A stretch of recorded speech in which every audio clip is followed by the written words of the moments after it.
versos 18 e 19. Esta é a continuação da 24ª lição, tratando agora dos inimigos da cruz. Pode ficar assentado como você está. Os versos 18 e 19 nos dizem: porque muitos há, dos quais muitas vezes vos disse, e agora também digo chorando, que são inimigos da cruz de Cristo, cujo fim é a perdição, cujo Deus é o ventre, cuja glória é para a confusão deles, que só pensam nas coisas terrenas. Pai, nós temos Tua palavra aberta diante de nossos olhos, e, ó Pai, reconhecemos a necessidade de que ela também esteja aberta diante da nossa mente e do nosso coração. Confiamos que o Teu Espírito Santo nos guiará enquanto estudamos esta preciosa verdade, a fim de que haja proveito à vida de cada um de nós. E nesta dependência nós rogamos ao Senhor, em nome do Senhor Jesus Cristo, nosso Salvador. Amém. Os inimigos da cruz. Eu falei semana passada sobre o verso 17. Paulo disse: sede também os meus imitadores, irmãos, e tende cuidado, segundo o exemplo que tendes em nós, pelos que assim andam. E coloquei diante dos irmãos 4 verdades naquilo que devíamos imitar o apóstolo Paulo. A primeira delas, o seu desprendimento de suas condições e realizações humanas. É uma grande derrota para o cristão quando ele necessita de realizações humanas ou de condições humanas para viver uma vida de alegria e paz nesse mundo. Filipenses foi escrita por um homem que estava condenado, preso, condenado, e que em breve seria morto injustamente. Paulo foi acusado de rebelar-se contra César ao declarar que Jesus era o único rei. Esta foi a única razão que levou Paulo a ser decapitado. E é este homem que está diante de uma morte tão horrenda que nos diz claramente que devemos nos regozijar no Senhor. Ele não tinha mais nada. E a única coisa que lhe restava, que seria sua vida, seria tirado. O último capítulo da 2ª carta a Timóteo mostra que Paulo foi abandonado no final da sua vida. Muitas pessoas pensam que a vida do apóstolo Paulo foi uma vida gloriosa. Mas quando nós lemos o capítulo 11 de 2 Coríntios, nós descobrimos quantas vezes ele passou perto da morte, quantas vezes ele foi açoitado, pelo menos 5, naufragando no mar. Nós ali percebemos quantas vezes ele foi preso. E ao contrário daquilo que a nossa mente quer aceitar, Paulo passou fome, Paulo passou sede, Paulo teve nudez, ou seja, houve momentos que ele não tinha nem água para beber, nem comida para comer e nem vestes para vestir. Muitas vezes nós pensamos que é uma obrigação de Deus conceder-nos tudo o que nós queremos. Mas sabe, o tamanho espiritual de Paulo, o tamanho daquele homem, exigia que aquilo que diz também no capítulo 12 de 2 Coríntios fosse verdade. Quando então estou fraco é que sou forte. Deus ensinou a fraqueza num nível quase para nós inimaginável para o apóstolo Paulo. E é este homem que nos diz que se nós dependemos de condições, de realizações humanas para sermos felizes neste mundo, nós realmente não sabemos o que é isso. Se você como cristão depende das suas realizações ou depende das suas posses para provar de paz e alegria, é um sinal fortíssimo que você ainda não conhece Jesus Cristo. A segunda questão é o orgulho dele, que não voltava-se para ele. O único orgulho de Paulo, a única coisa no que ele se jactanciava, ele se orgulhava, continuava sendo a pessoa de Jesus Cristo. Até mesmo a ciência humana reconhece a mente do apóstolo Paulo, por meio dos seus escritos, como uma das 3 mentes mais incríveis que já pisaram nesse mundo. Eu lembro apenas de 2, dele e Leonardo da Vinci, não lembro quem foi colocado neste mesmo grupo. Mas Paulo foi colocado pelas pessoas incrédulas como uma das 3 mentes mais brilhantes, mais incríveis que já pisaram nessa terra. E ele diz que a única coisa que ele se orgulhava era Jesus Cristo. Além disso, o seu maior desejo era conhecer a Cristo. Não havia nada além do conhecimento de Cristo que ele almejasse, não havia nada além do conhecimento de Cristo que fizesse com que os seus olhos brilhassem. Paulo realmente amava a Cristo, e servir a Cristo era a grande questão do seu viver. Deixa agora eu fazer um parêntese aqui. Sabe qual é o problema do nosso cristianismo? Sabe qual é a dificuldade do nosso cristianismo? O cristianismo do nosso tempo é que ele é um cristianismo que não é baseado em serviço. Na língua inglesa, o culto, o tempo de culto, não recebe esse nome. O tempo de culto na língua inglesa é exatamente a palavra serviço. Eu lembro quando eu estava no seminário, um professor norte-americano, ele celebrou o culto com a celebração da ceia, e ao final do culto, acostumado pela sua cultura, ele disse assim: então chegamos ao fim do serviço de hoje. E eu lembro que eu estranhei aquilo, como assim, chegamos ao fim do serviço de hoje? Eu perguntei para ele, mas por que o senhor falou que chegou ao fim do serviço de hoje e não chegou ao fim do culto de hoje? E ele me explicou, porque o culto só é culto quando tem serviço. O culto só é culto quando você serve. Assim também a vida cristã só é vida cristã quando você serve a Cristo. Não há vida cristã sem servir a Cristo. E o que nós estamos vendo no nosso tempo é uma vida cristã sem serviço. E isso é estranho às Escrituras. Além disso, Paulo demonstrou que ele devia ser imitado na sua humildade e reconhecer que ainda não havia atingido o alvo. E eu fiz isso numa dos estudos anteriores, eu citei todas as vezes que Paulo teve um encontro presencial com Jesus Cristo. Em tempos de dificuldades, em tempos de lutas, o Senhor surgia diante dele, visivelmente ou em visão, e encorajava Paulo. Além do encontro no caminho de Damasco, e além do fato que ele subiu ao 3º céu e esteve com o Senhor no céu, ele diz: se no corpo ou fora do corpo eu não sei, Deus o sabe. Paulo teria todos os motivos realmente para ser um homem orgulhoso, mas aquilo que ele viveu e aquilo que ele provou, provocaram nele uma humildade que realmente devemos imitar. Quanto mais andamos perto de Deus, essa é a verdade, mais humildes nos tornamos. Quanto mais conhecemos a Deus, mais humildes nós vivemos. A questão que hoje eu quero tratar com vocês nos versos 18 e 19, eu quero começar introduzindo da seguinte forma. Aqui na Epístola aos Filipenses, e não só nessa epístola, nas outras epístolas tem aqui ou acolá marcas disso também. Paulo enfrentou principalmente a oposição de 2 grupos contra o ministério dele. Um deles ele já citou em Filipenses 3:2. Guardai-vos dos cães, guardai-vos dos maus obreiros, guardai-vos da cortadura. Ele está falando dos judaizantes. A cortadura é uma palavra para a circuncisão. E ele realmente enfrentou e ele teve a oposição dos judaizantes. E o que queriam os judaizantes?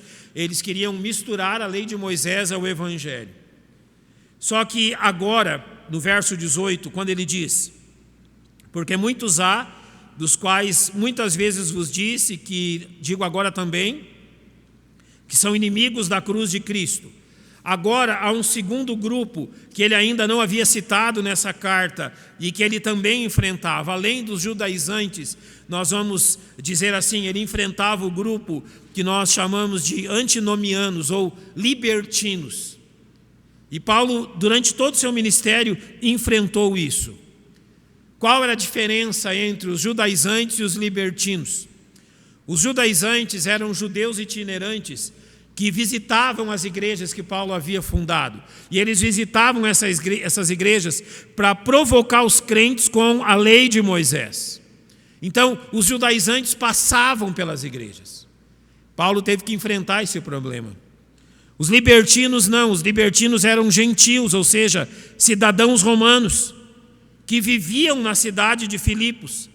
E ao contrário dos judaizantes que passavam pela igreja, os libertinos estavam dentro da igreja. Então Paulo enfrentava lutas com homens que passavam e causavam tumulto, e com homens que estavam dentro da igreja e causavam tumulto. Então esse texto dos versos 18 e 19 diz respeito especificamente a esses que nós chamamos de libertinos, e eu vou deixar que o próprio apóstolo Paulo nos explique porque ele dá esse nome a essas pessoas. Nós vamos começar os versos 18 e 19, eu vou falar de cada expressão desses versos, depois nós vamos tentar qualificar judaizantes e libertinos e depois aplicar essa verdade a nós. Olha como começa a questão no verso 18. Porque muitos há. O grande problema que Paulo enfrentava é que não eram poucas pessoas dentro da igreja. Havia um número considerável de pessoas em Filipos, e esse número considerável crescia à medida que as pessoas aderiam a esse grupo. Não era um grupo de fora, era um grupo de dentro, no meio da igreja, que convivia com ela. Eram pessoas de dentro da igreja que estavam pregando o evangelho e práticas diferentes daquela que Paulo havia ensinado àquelas pessoas. Então esses libertinos, antinomianos, e a palavra antinominianos quer dizer sem lei. Quem eram os libertinos? Eram aqueles que não tinham lei sobre eles. Então tudo era válido, tudo era permitido. Você reconhece alguma coisa aqui? Você observa a maioria das igrejas ditas evangélicas hoje. Em sua imensa maioria, elas são antinominianas. Antinomia quer dizer lei, anticontrário, e o A de anomianos, ou anomia, significa sem lei. Literalmente, anarquia. Quando você observa a maioria das igrejas evangélicas da nossa cidade, a maioria absolutamente é uma vida sem nenhuma regra, sem nenhum princípio, sem nada que delimite como deve viver um cristão. E haviam muitos desses na igreja em Filipos. Notem, em segundo lugar, Paulo diz, dos quais muitas vezes vos disse, e agora também digo chorando. Paulo já havia chamado a atenção dos filipenses quando ele estava em Filipos. E agora, quando ele não está mais lá, ele está em Roma, ele volta a tratar do mesmo assunto. Quando ele diz chorando, e creio eu, é a única vez que Paulo usa essa expressão no Novo Testamento, mostra como isso lhe trazia grande pesar diante da influência perniciosa destes homens libertinos. E a presença deles e o número deles na igreja causava uma imensa aflição ao apóstolo Paulo. Ele qualifica eles dizendo ainda no verso 18 que são inimigos da cruz de Cristo. Eles literalmente negavam e rejeitavam os benefícios da morte de Cristo na cruz. Literalmente, eles eram contra aquilo que a cruz representava. Eles não haviam crucificado a carne com os seus feitos, não haviam morrido para este mundo, não haviam abandonado suas práticas imorais e, além de tudo, atacavam a mensagem da cruz ensinada por Paulo. Irmãos, não é estranho que em nosso tempo crentes que se preocupam em viver uma vida santa sejam atacados como fundamentalistas. Não é estranho no nosso tempo que crentes que procuram a santidade sejam criticados por não participar das imoralidades desse mundo, por não usar bebidas alcoólicas, por não usar roupas indecentes, por não frequentar lugares onde Cristo está sendo envergonhado, ou seja, onde o homem tem dado vazão ao seu pecado. Quantas vezes já ouvi de pessoas que se intitulam cristãs dizendo que elas viveram muito tempo debaixo dessas leis, mas agora elas foram libertadas e elas descobriram a verdadeira liberdade e que agora podem viver exatamente como desejam. O jeito que elas desejam é uma negação da mensagem da cruz. Se é tão fácil assim, se é desta forma a vida de um cristão, Deus podia ter arranjado outro meio que não a morte de Jesus na cruz do Calvário para nos salvar. Se o pecado é tão inocente assim, se o pecado é tão fraquinho assim, não haveria por que o próprio Filho de Deus vir a este mundo e dar a sua vida por nós na cruz. Quando nós agimos dessa forma libertina, nos tornamos inimigos da cruz de Cristo, porque contrariamos tudo aquilo que ela ensina sobre nós, sobre Cristo e sobre o pecado. Então ele continua dizendo, e agora ele vai delimitar no verso 19 a condição deles ao dizer que o fim deles é a perdição. Notem que ao dizer que o fim deles é a perdição, alguns tomam essa parte desse versículo para pregar aquilo que chamamos de aniquilanismo. O que é o aniquilanismo? É a falsa doutrina que diz que a morte é o fim de tudo.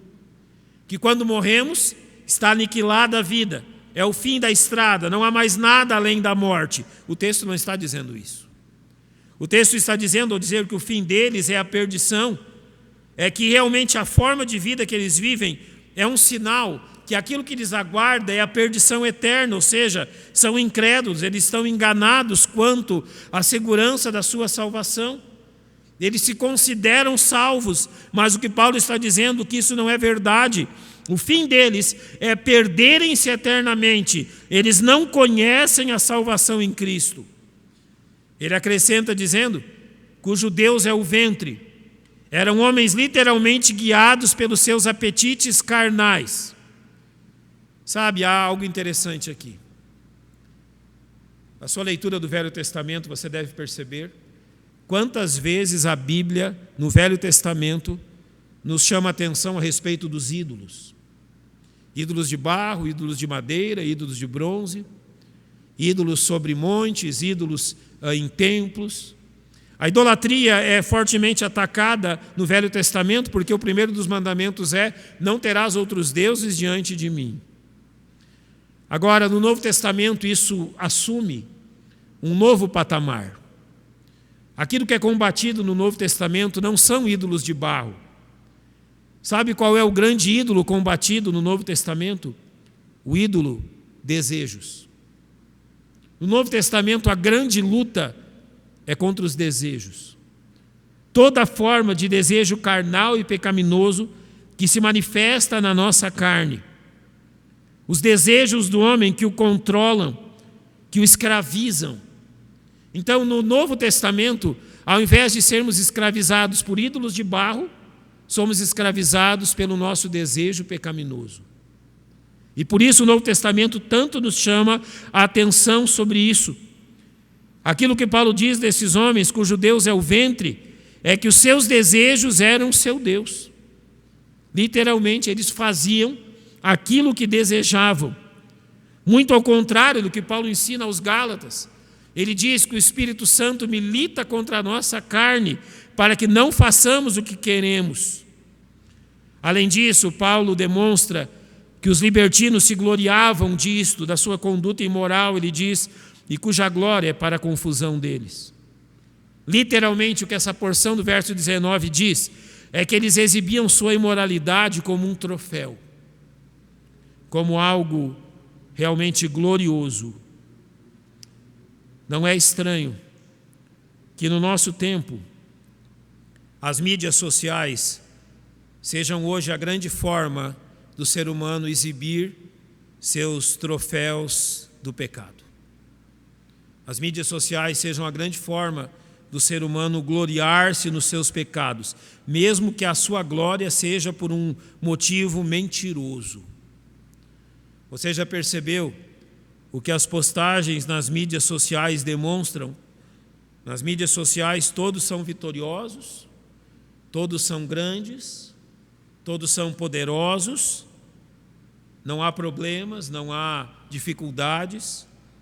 A visão gloriosa que se transmite, Agora, isso se torna ainda pior quando filhos de Deus ou supostos filhos de Deus exibem sua imoralidade também publicamente. Notem aquilo que acontecia naquele tempo em palavras, acontece no nosso tempo de forma virtual, cuja glória é para a confusão deles, ou seja, cuja glorificação dos seus pecados apenas demonstra como eles estão confusos a respeito de quem eles são. Então, Paulo termina a sua apresentação dizendo que eles só pensam nas coisas terrenas. Aquilo que nós encontramos nesse mundo não é necessariamente mal, mas quando domina a nossa vida, ela tem a capacidade de destruir-nos. O Senhor mesmo instruiu Paulo a dizer que todas as coisas me são o quê? Lícitas, mas nem todas convêm. Todas as coisas me são lícitas, mas eu não me deixarei dominar por nenhuma delas. É por isso que Paulo está dizendo deles. Eles realmente se deixaram dominar.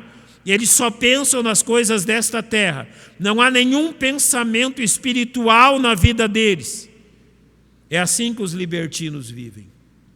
Agora eu quero demonstrar, dentro do contexto desse ensino, como a igreja, normalmente, e na sua história, ela sempre foi atacada por uma dessas duas vertentes.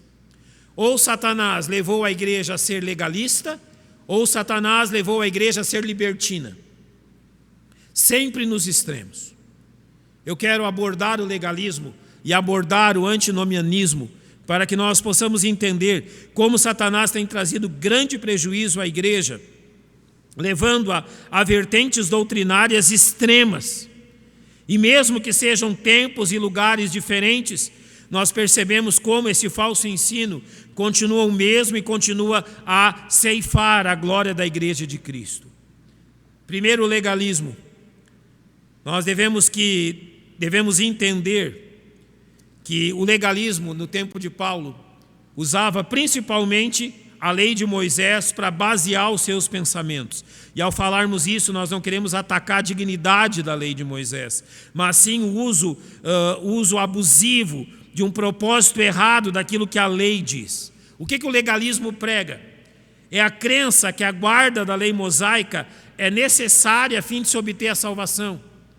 Então, no legalismo, você dá realmente um lugar para as obras, para aquilo que você realiza, maior ou num lugar errado, num lugar diferente daquele que a Bíblia nos mostra. Então, desta forma, o legalismo é o ensino que a vida cristã deve ser governada pela observação da lei, mesmo que não seja a lei de Moisés, a lei que os homens criam. Então, ela estabelece assim duas falsas verdades. Primeiro, o uso da obediência à lei ou às normas como base da salvação. Então, a pessoa passa a considerar que para ser salva, ela precisa rigidamente obedecer algum tipo de norma. Então, isso envolve o cabelo, isso envolve as vestimentas, isso envolve até mesmo qualquer material de higiene que você usa, isso já envolve qualquer forma de divertimento que você tem, ou seja, se torna regras tão rígidas que se a pessoa não cumprir essas regras rígidas, significa que ela não tem salvação. Jesus falou disso, sobre colocar pesados fardos sobre as costas das pessoas. Em Romanos 3,19, Paulo diz que nós sabemos que tudo que a lei diz, preste atenção, aos que estão debaixo da lei o diz, para que toda a boca esteja fechada e todo mundo seja condenável diante de Deus. Então ele completa no verso 20. Por isso, nenhuma carne será justificada diante dele pelas obras da lei, porque pela lei vem o conhecimento do quê? Do pecado. Para que serve a lei? Para convencer você que você é um pecador, não para te salvar. Preste muita atenção no que eu vou lhe dizer agora. Qual é a grande marca de igrejas que mantêm rígidos, extremistas, padrões de comportamento? Eu podia nomeá-las aqui, eu não vou. Sabe para que serve esses rígidos padrões de comportamento que normalmente mais de 70% deles são jogados unicamente sobre as mulheres e não sobre os homens? Observe isso. O que nós encontramos nestes grupos, onde esse tipo rígido de comportamento, que chega a ser absurdo, chega a ser ilógico, esse tipo de comportamento, irmãos, normalmente é usado para encobrir pecados podres. Procure grupos onde essa rigidez é obrigatória, nem se discute. E lá no fundo você encontrará todo tipo de imoralidade que essa suposta rigidez simplesmente quer encobrir. O legalismo faz isso e é usado no nosso tempo também para isso. Em segundo lugar, o uso da lei como um guia de vida espiritual despreza o ministério do Espírito Santo na nossa vida. Paulo teve que falar isso aos Gálatas, dizendo: ó insensatos Gálatas, quem vos fascinou para não obedecerdes à verdade, a vós perante os olhos de quem Jesus Cristo foi evidenciado, crucificado entre vós? Só quisera saber isto de vós: recebestes o Espírito pelas obras da lei ou pela pregação da fé? Literalmente, eles haviam crido em Cristo e agora queriam acrescentar a lei como uma suposta vantagem, e Paulo está dizendo: vocês são insensatos.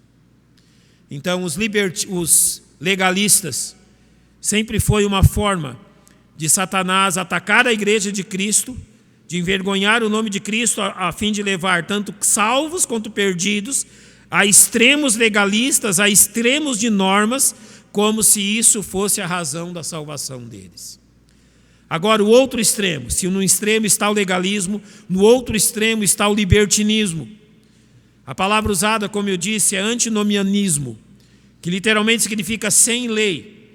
E ela indica a doutrina e a atitude que promove a ideia que não há lei moral a que o cristão necessite obedecer. Então, a base de tal pensamento é de que o Evangelho coloca os cristãos debaixo de uma lei muito superior, a lei do amor, a lei do Espírito. Romanos 6,14 vai tratar disso dizendo: porque o pecado não terá domínio sobre vós, pois não estáis debaixo da lei, mas debaixo da graça. Então as pessoas imaginam que isso significa que não importa a forma que elas vivem, não importa obedecer regra alguma. Se no legalismo há uma abundância de regras, no libertinismo não há regra nenhuma. Então, eles estão debaixo de uma outra lei, o que os leva a desprezar totalmente a doutrina bíblica da santificação. Note o que diz Gálatas 5,13: porque vós, irmãos, fostes chamados à liberdade, não useis então da liberdade para dar ocasião à carne, mas servi-vos uns aos outros pelo amor. Paulo diz: não useis da liberdade para dar ocasião à carne. Se num extremo temos aqueles que usam as obras e o legalismo para prender as pessoas, no outro extremo nós encontramos aqueles que têm no libertismo uma forma facilitada de vida cristã que não vai custar absolutamente nada a ninguém. Ainda hoje no nosso tempo, e no evangelismo aos sábados, nós encontramos pessoas que vivem absolutamente debaixo do legalismo.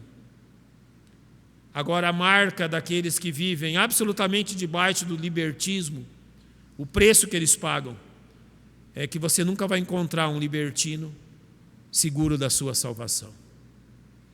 Sempre depende de tanta coisa. Sempre realmente depende de coisas tão baixas. Há um nível de santificação tão baixo e uma liberdade tão grande que não se consegue realmente diferir quem é um salvo e quem é um perdido, uma vez que eles são tão semelhantes. Eu quero terminar aplicando essas verdades à nossa vida de algumas formas. Primeiro, eu creio que isso que Paulo ensina à igreja em Filipos deve nos chamar a atenção para um fato muito importante. A igreja em Filipos, muito diferente da igreja em Corinto. A igreja em Filipos era possivelmente a melhor das igrejas do Novo Testamento. A mais pura, a mais dedicada. Notem em Filipenses, no capítulo 1, Paulo vai dizer sobre eles: dou graças ao meu Deus todas as vezes que me lembro de vós. fazendo sempre com alegria a oração por vós em todas as minhas súplicas, pela vossa cooperação no Evangelho desde o primeiro dia até agora. Nenhuma outra igreja como os filipenses apoiaram tanto o ministério do apóstolo Paulo. Durante o tempo de implantação de igrejas, durante o tempo que ele foi preso, notem que nenhuma outra igreja fez tanto por Paulo quanto aos filipenses. Mas isso não livrava os filipenses de ter alguns problemas. No capítulo 1, verso 28, Paulo diz que na igreja haviam inimigos externos. Em nada vos espantei dos que resistem, é o que ele disse nesse verso. Já no capítulo 2, verso 3, ele mostra que haviam inimigos internos. Nada façais por contenda ou vanglória, ou seja, haviam indivíduos que procuravam causar dissensão na igreja. No capítulo 4, verso 2, ele diz assim: rogo a Evódia e rogo a Sintique que sintam o mesmo no Senhor, ou seja, tinha desentendimento entre eles. Sabe o que isso nos ensina? Nesse mundo jamais vai haver uma igreja perfeita. Nesse mundo jamais vai haver uma igreja sem problemas. Se a melhor das igrejas do Novo Testamento tinha esse tanto de problemas, o que nós vamos dizer de nós? Você nunca vai encontrar uma igreja perfeita nesse mundo. E a razão disso é que todas elas são compostas por pecadores aos quais Cristo salvou. Não há igreja perfeita, simplesmente porque nenhum de nós é perfeito. Qual é a regra para que nós procuremos uma boa igreja? É simplesmente aquilo que Paulo ensina.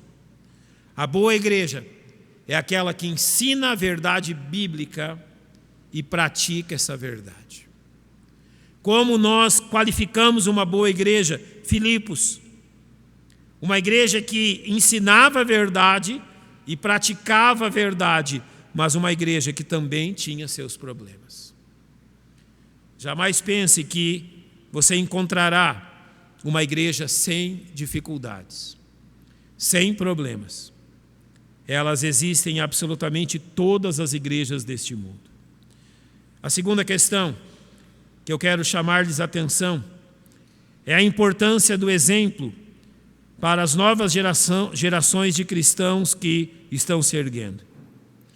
Infelizmente, há muitos crentes que dizem assim: eu não sigo homem algum, eu sigo a Jesus Cristo. Parece que tem um problema nessa frase.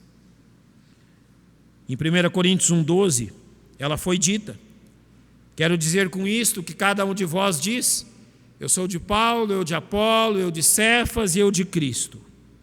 É assim que os coríntios dividiam-se entre eles. Aqui nessa carta aos Filipenses, Paulo nos recorda a importância de usarmos o testemunho de bons cristãos, a fim de estabelecer um padrão desejável de comportamento e de ensino. Ele diz assim: sede também meus imitadores, ou seja, me imitem. Mas ele continua dizendo: e tende cuidado, segundo o exemplo que tendes em nós. Nós quem? Se você pode abrir sua Bíblia comigo, no capítulo 2, além de ter usado o seu próprio exemplo e o exemplo de Cristo, no capítulo 2, no verso 19, Paulo diz assim: espero no Senhor Jesus que em breve vos mandarei Timóteo, para que também eu esteja de bom ânimo, sabendo dos vossos negócios. Ele acrescenta Timóteo a esses homens que deviam ser imitados. Por quê? Olha o verso 20. Porque a ninguém tenho de igual sentimento que sinceramente cuide de vosso estado. Ou seja, Timóteo, ele se gastava no cuidado pela igreja em Filipos. Ele realmente demonstrava um cuidado sacrificial, um amor sacrificial pela igreja. No verso 30 do capítulo 2 também é dito sobre outro homem, Epafrodito, e diz assim dele: porque pela obra de Cristo chegou até bem próximo da morte, não fazendo caso da vida, para suprir para comigo a falta do vosso serviço. Irmãos, como as igrejas cristãs precisam de homens e mulheres exemplares. O poder, a força de uma igreja está exatamente nos seus homens e mulheres não perfeitos, mas exemplares no seu serviço a Cristo. Eu comecei falando sobre serviço e dizendo que uma grande lacuna da igreja no nosso tempo é que a igreja cristã está perdendo a visão de vida cristã como uma vida de serviço. E eu quero terminar falando exatamente dessa forma, porque, em primeiro lugar, é o contrário daquilo que os versos 18 e 19 dizem, mas é o ensino daquilo que o verso 17 diz. Realmente a igreja cristã precisa de homens e mulheres que demonstrem seu exemplo pelo seu trabalho, pela sua dedicação. Alguns de nós estarão aqui à frente e o seu serviço será visto por todos. Outros estarão nos bastidores e poucos se saberá das coisas que fazem. Aquele que está à frente ou aquele que está nos bastidores, não há diferença entre eles. Eles servem o mesmo Senhor e devem ter a mesma atitude. Apenas que estar à frente é mais perigoso, exatamente por causa dos nossos pecados e principalmente pelo nosso pecado do orgulho. Normalmente, aqueles que estão à frente sentem com mais intensidade a vara da disciplina de Deus. E é por isso que Pedro nos diz: não quereis muitos de vós serem mestres. Por quê? Porque o preço é mais alto. Se aqui ou nos bastidores, a igreja cristã precisa de pessoas exemplares a servir a Jesus Cristo. O exemplo não de palavra, o exemplo não de colocar sobre os outros um peso, mas o exemplo de quem verdadeiramente serve a seu Salvador. Paulo, Timóteo, Epafrodito, os filipenses, tudo isso foi registrado nessa carta para que nós soubéssemos disso. E para que realmente nós nos espelhássemos nesses homens que servem a Jesus Cristo. Pense algo. Por aquilo que nós temos descrito nas epístolas, Paulo não era um homem fácil. Paulo era um homem de difícil trato. Muito provavelmente Paulo era um homem colérico. Era difícil lidar com ele. Era difícil até mesmo estar com ele. Tomava decisões, às vezes expulsava pessoas. Lembra de João Marcos? Não quis mais acompanhando. Por outras vezes era duro, insensível. Paulo nunca foi um homem fácil, mas ele era um exemplo. Deus não está dizendo que nós vamos nos tornar como exemplo cordeirinhos. Posso usar o exemplo. Continuaremos sendo quem nós somos, mas todas as nossas forças serão dedicadas a servir Jesus Cristo. Paulo não era um homem perfeito, mas era um exemplo. Nenhum de nós somos perfeitos, mas devemos ser melhor exemplo que pudermos para os nossos filhos e para a geração que está vindo. Que Deus lhe leve a isso, irmão, e que o Espírito Santo lhe convença desta necessidade.